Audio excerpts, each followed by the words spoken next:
बड़ी खबर कर्नाटक की राजनीति को लेकर है। कर्नाटक के मुख्यमंत्री सिद्धरमैया ने मंत्रियों के साथ हुई बैठक में मुख्यमंत्री पद से अपने इस्तीफे का औपचारिक ऐलान कर दिया।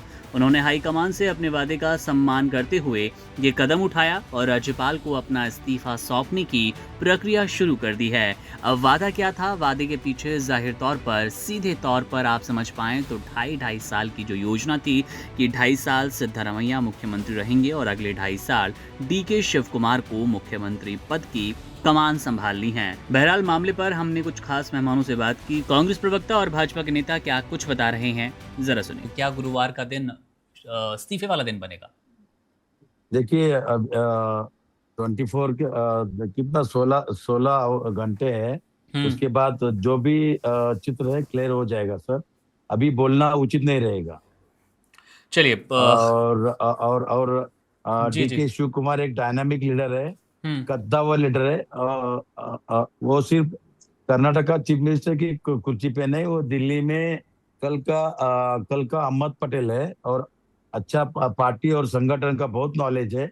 हम्म। और इसका फायदा कांग्रेस पार्टी को हो जाएगा। और हमारा नेता जननायक राहुल गांधी जी 3 मंथ के बाद प्राइम मिनिस्टर बनना तय है। नरेंद्र मोदी हट जाएगा, बीजेपी खत्म हो जाएगा। और नरेंद्र मोदी पेट्रोल डीजल रसोई गैस महंगाई चरम पर है। युवा युवती को रोजगार नहीं है, आप ही देखो। सीएम कॉकरोच शिवानंद जी, कॉकरोच सीएम बना लेते हैं पहले, पीएम पे भी चर्चा कर लेंगे किसी दिन। केशव जी से जवाब लेते हैं। केशव सर, सिद्धारमैया को लेकर पहले भी ऐसी बात हमने सुनी थी और सिद्धारमैया का कहना भी था कि उनको इस्तीफा के लिए कहा गया है, पर हमारे पास जो 50 से 60 विधायक हैं, पार्टी टूट जाएगी अगर मैंने इस्तीफा दिया। अभी मौजूदा राजनीति जिस करवट लेती नजर आती है, जिस तरफ जाती नजर आ रही है, आप कैसे देख रहे हैं? जैसा कि शिवानंद जी बताने की कोशिश कर रहे हैं कि हमारे भीतर, हमारे संगठन के भीतर, पार्टी के भीतर सिद्धारमैया हो चाहे शिव कुमार हो, दोनों के बीच आपसी कह सकते हैं सामंजस्य के साथ ये फैसला हो रहा है कि अब सिद्धारमैया जी को कुर्सी छोड़नी है और हो सकता है आने वाले दिनों में शिव कुमार शपथ लें, डीके शिव कुमार नए सीएम के रूप में स्थापित हो कर्नाटक में।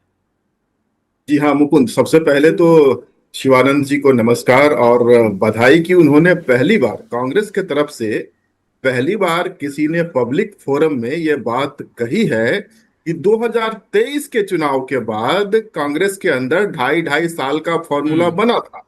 बिल्कुल। हालांकि डे वन से सिद्धारमैया इस बात से इनकार कर रहे हैं, जबकि डीके शिव कुमार के कैंप के लोग बार बार ये कह रहे हैं कि ये फॉर्मूला बना है। लेकिन आज पहली बार पब्लिक फोरम में उन्होंने ये एक्सेप्ट किया कि ढाई ढाई साल का फॉर्मूला बना था। और मैं उनकी इस साफगोई का कायल भी हूं और बड़ी अच्छी बात उन्होंने कही। देखिए, एक योग्य प्रवक्ता की यही निशानी है, जितनी बात उन्हें बतानी थी उन्होंने बताई। और उन्होंने कहा कि कुछ फैसले लिए गए हैं लेकिन वो सार्वजनिक तौर पे अभी नहीं बता सकते। हमें 16 घंटे और इंतजार करने हैं, देखते हैं 16 घंटे इंतजार करने के बाद क्या होता है। लेकिन देखिए, कर्नाटक एक ऐसा राज्य बना है, एक मिसाल बना है खासकर कांग्रेस के लिए, जहां पर मैं कल से बार बार कह रहा हूं, कल भी हमने हमारे शो में बात की थी मुकुंद, जी। कि जहां पर एक के बाद एक छत्रप गिरते रहे कांग्रेस के, वहीं पर डीके शिव कुमार जैसे नेता चट्टान की तरह अडिग रहे कांग्रेस आला कमान के साथ।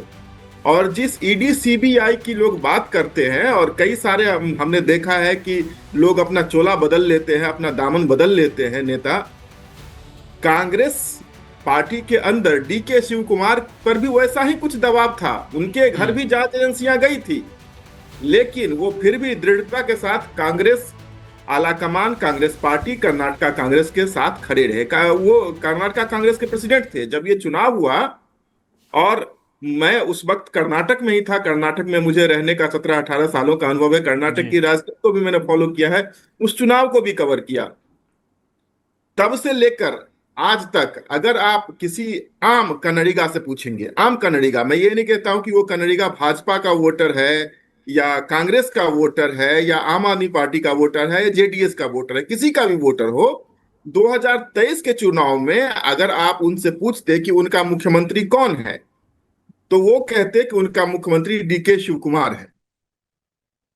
2023 चुनाव का आर्किटेक्ट कर्नाटक में डीके शिव कुमार थे। और उनको जो इनाम मिलना चाहिए अभी तक किसी वजह से नहीं मिल पाया, वो इनाम उनको मिलने जा रहा है। यह इस बात को भी रेखांकित करता है कि चाहे पार्टी कोई भी हो, जो वाजिब मेहनत करते हैं और जो पार्टी के साथ वफादार बने रहते हैं, उनको समय आने पर इनाम भी मिलता है। अब रही बात कि ये 2.5 साल 3 साल की देर क्यों लग गई, मैंने कहा कि कर्नाटक कांग्रेस के लिए एक मिसाल इसलिए भी है कि पार्टी अपने अंतर कलह की वजह से हाथ आई सत्ता को भी गंवा बैठती है। वहीं पर देखिए, मैं बहुत ओपनली कहूंगा, और यहाँ शिवानंद जी भी हैं इस वार्तालाप में, पिछले 3 सालों से 2023 से लेकर 2026 तक कांग्रेस, कर्नाटक कांग्रेस के अंदर, सत्ता के अंदर यह संघर्ष चलता रहा। शिव कुमार को जब जब मौका मिला, उन्होंने अपनी अपेक्षा बहुत ही ओपनली अभिव्यक्त की थी। उनके कैंप के लोग बराबर कहते जा रहे हैं। वहीं पर सिद्धारमैया भी सिरे से इस बात को खारिज करते रहे हैं, और कल भी उन्होंने इस बात को खारिज किया कि कोई ऐसा फॉर्मूला बना था। लेकिन जब भी हुआ ऐसा मतभेद, ऐसा संघर्ष आला कमान के सामने लाया गया, उन्होंने दोनों पक्षों को बिठाकर आराम से बात की, और पिछला 3 बार ऐसा लगा था कि अब तो सिद्धारमैया की कुर्सी चली ही गई जी। लेकिन इसमें आला कमान का रोल भी बहुत अहम हो जाता है। और खास करके जो एक किरदार यहाँ पर अभी तक नाम नहीं लिए गए हैं, मैं उनका भी नाम लेना चाहूंगा। वो है कांग्रेस के मौजूदा राष्ट्रीय अध्यक्ष मल्लिकार्जुन खड़गे साहब। खड़गे साहब खुद कर्नाटक के बहुत बड़े दिग्गज नेता हैं, देश के बड़े दिग्गज नेता हैं, लेकिन कांग्रेस के आधार स्तंभ कहे जा सकते हैं कर्नाटक में अब जो बचे हुए हैं उनमें। उन्होंने बहुत ही बारीकी से दोनों कैंप को समझाया, बुझाया और एक टेबल पे लाया। बाहर जब भी, चाहे डीके शिव कुमार हो या सिद्धारमैया हो, उन्होंने पार्टी स्टैंड के खिलाफ कभी कुछ नहीं बोला। सिद्धारमैया ने कभी यह स्वीकार तो नहीं किया कि कोई ऐसा 2.5 साल का फॉर्मूला बना था, लेकिन डीके शिव कुमार को जो श्रेय दिया जाना चाहिए जीत का, उससे भी कभी उन्होंने इनकार नहीं किया। उसके साथ ही डीके शिव कुमार भी पार्टी के फोरम पर जो अपनी उनकी बात कहनी होगी वो कहते रहे होंगे, उसकी जानकारी शिवानंद जी को होगी, हमें नहीं है। लेकिन पब्लिकली उन्होंने कभी भी पार्टी को कटघरे में खड़ा नहीं किया कि भैया मेहनत हमने की, सिद्धारमैया जी क्यों कुर्सी पर बने हुए हैं। और आज मुझे लगता है जिस तरह से अब पब्लिक डोमेन में एक खबर आ रही है कि बिहार में जिस तरह से पावर ट्रांसफर हुआ, जो मौजूदा मुख्यमंत्री थे उनको राज्यसभा भेजा गया, बिल्कुल मुख्यमंत्री केशव के सर, पुत्र को आपसे कैबिनेट में लाया गया। इसको थोड़ा डिटेल में समझना चाहेंगे, लेकिन उससे पहले मैं चाहूंगा कि एक सवाल ले लें शिवानंद जी से। शिवानंद जी ने जिस तरह से जिक्र किया कि दोनों के बीच आपसी सामंजस्य, और जो मीटिंग हुई है दिल्ली में मल्लिकार्जुन खड़गे, राहुल गांधी, सिद्धारमैया और डीके शिव कुमार, उसके बाद इस तरह का फैसला लिया जा रहा है। हालांकि कोई अभी आधिकारिक पुष्टि नहीं हुई, लेकिन बस इस तरह का माहौल। एक बात और बस ऐड कर रहा था जी जी। मुकुंद, और ये शिवानंद जी के लिए ही है कि सारी तैयारियां तो हो रही है। मुझे याद आ जाता है इसमें रामायण का प्रसंग कि राम जी के भी राज्याभिषेक की तैयारी हो रही थी, लेकिन फिर कुछ ऐसा हुआ कि वो उनको वनगमन का आदेश दे दिया गया। अंतिम समय में क्या होगा ये कहना थोड़ा मुश्किल इसलिए मुझे लग रहा है कि अभी तक सिद्धारमैया जी ने यह एक्सेप्ट नहीं किया है कि वो पद छोड़ने जा रहे हैं। बिल्कुल। हालांकि आला कमान से उनकी क्या बात हुई है उन्होंने बताया, और वो आखिरी जो पब्लिक स्टेटमेंट है उनका, वो उन्होंने कहा कि वो वापस बेंगलुरु जा रहे हैं, अपने सहयोगियों के साथ बैठ करके वो फैसला लेंगे। सिद्धारमैया के चरित्र को जानते हुए मुझे लगता है कि इतनी जल्दी वो गिव अप नहीं करेंगे।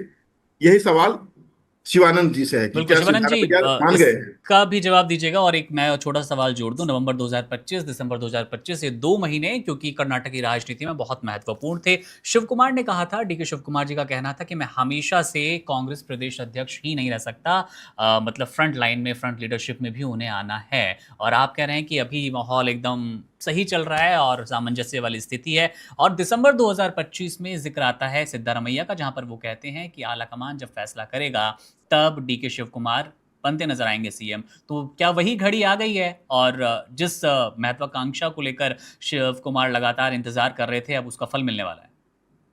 देखिए सर, कर्नाटका, केरला, तेलंगाना, अभी तमिलनाडु में भी अलायंस हो गया हमारा। देखिए और हिमाचल प्रदेश में, और अभी अभी यूपी चुनाव भी सामने आए, वो सब रख के क्योंकि नरेंद्र मोदी 2014 से लेकर 2026 तक वोट चोर गद्दी चोर, इसलिए डीके शिव कुमार जरूरत है हमको अभी, क्योंकि उनको एक जगह पे बिजी रखना भी हम नहीं चाहते। लेकिन सिचुएशन के हिसाब से मेरे को लगता है कि डीके शिव कुमार कर्नाटका का चीफ मिनिस्टर बन जाएंगे, और सिद्धरामैया को बहुत बड़ा जिम्मेदारी मिलने जा रहे हैं। उनके बेटे को लेकर सर जिक्र है, केशव जी से भी समझने की कोशिश करेंगे। बिहार वाला जो फॉर्मूला बता रहे थे, आपसे सबसे पहले समझते हैं कि क्या बिहार भाजपा वाला फॉर्मूला भी कर्नाटक में लागू होने जा रहा है? जैसे नीतीश कुमार को राज्यसभा भेजा गया केंद्र की राजनीति के लिए, उनके बेटे को स्वास्थ्य मंत्री का पद दिया गया बिहार सरकार में, वैसे ही क्या यतेंद्र जो कि सिद्धरमैया जी के बेटे हैं, सुपुत्र हैं, उनको लेकर ऐसी कोई तैयारी चल रही है? क्योंकि दावे तो यही किए जा रहे हैं। आपके नहीं पास क्या मेरे को जानकारी नहीं, है सर? नहीं मेरे को नहीं लगता सर ऐसा कुछ होगा।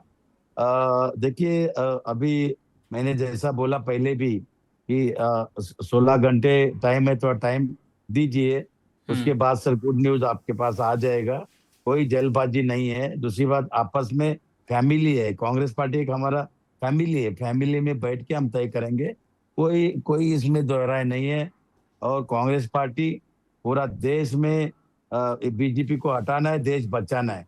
वोट चोर गद्दी चोर, चलिए नरेंद्र मोदी जब से आए, नरेंद्र मोदी शिवानंद सीबीआई जी, ईडी इनकम टैक्स मिसयूज कर रहे हैं। बिल्कुल, जी सर, हमारे जी सर, केशव सर का एक सवाल है आपसे। जी केशव जी। हाँ शिवानंद जी, वो स्लोगनियरिंग जी तो खैर पब्लिक रैली में अच्छा लगता है। जो भी आप नारे उछालना चाहते हैं उसके लिए पब्लिक रैली अच्छी जगह, मुफीद जगह होती है। बस मेरा एक सवाल है, यही है, मैंने पहले भी पूछा है। आप कह रहे हैं कि 16 घंटे बचे हुए हैं। ये 16 घंटे क्या सिद्धारमैया जी को मनाने में लग रहे हैं? अभी आप क्यों नहीं बोल रहे हैं? सिद्धारमैया ने एक्सेप्ट कर लिया है क्या? वो त्याग पत्र दे रहे हैं? सर, देखिए मैं एक जिम्मेदारी पदाधिकारी हूँ और मैं कर्नाटक का इंचार्ज भी हूँ सर। कुछ जिम्मेदारी है, थोड़ा वक्त, थोड़ा टाइम लीजिए, गुड न्यूज आ जाएगा सर। सर, ये थोड़ा टाइम में कहीं कर्नाटक में भी गोवा ना हो जाए। नहीं होगा सर, इतना इजी नहीं है। हम आलोक हमारे जी, आपस में फैमिली, हम एक फैमिली एक साथ बैठ के हम तय करेंगे सर। और 100% आपको भी निमंत्रण देंगे हम। Subscribe to One India and never miss an update. Download the One India app now.